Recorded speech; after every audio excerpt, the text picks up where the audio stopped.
Hi, my name is Phil Pavitt. I am the Global CIO for Specsavers, which is a medical retail organisation looking after both eyes and ears.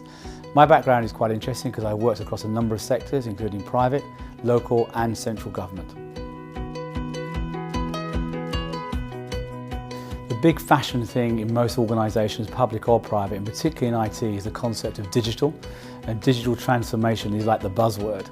I think the danger is quite what does it mean to anybody? I mean, these days I see PowerPoints and they stick the word digital on, hoping to get your interest or your funding or some sort of agreement. Digital, as its most simple terms, is actually trying to improve the customer journey, either for colleague or for customer. And therefore anything that does that is worth investing in. It's truly got to make a transformational change.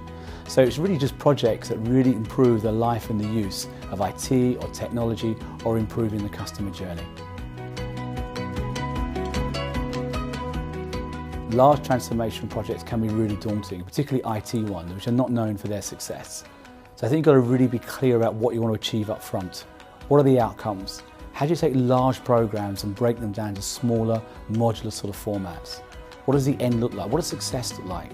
Where are you going to get your subject matter experts to really deliver it? But a real killer for me, particularly around technology change, is what about the people? What about the business? Technology itself, IT, is relatively straightforward these days, but the business impact, the people impact can be seriously underestimated. That's where you need to spend your time, your design, your thinking, your planning, because people's adoption of change is actually more important than the technology in itself.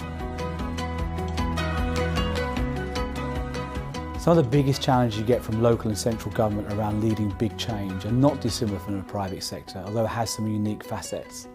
The biggest thing is to make sure you get endorsement from leadership, maybe perm secs or ministers. You've got to get them to really buy into the plan, but not just the plan, not just the outcome, because everybody wants the outcome.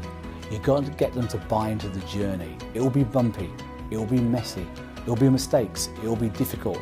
They've got to buy that story as much as the end result. And the other big learning as well is you've got to make sure you bring all those people working there with you through small, iconic changes, proof of concepts.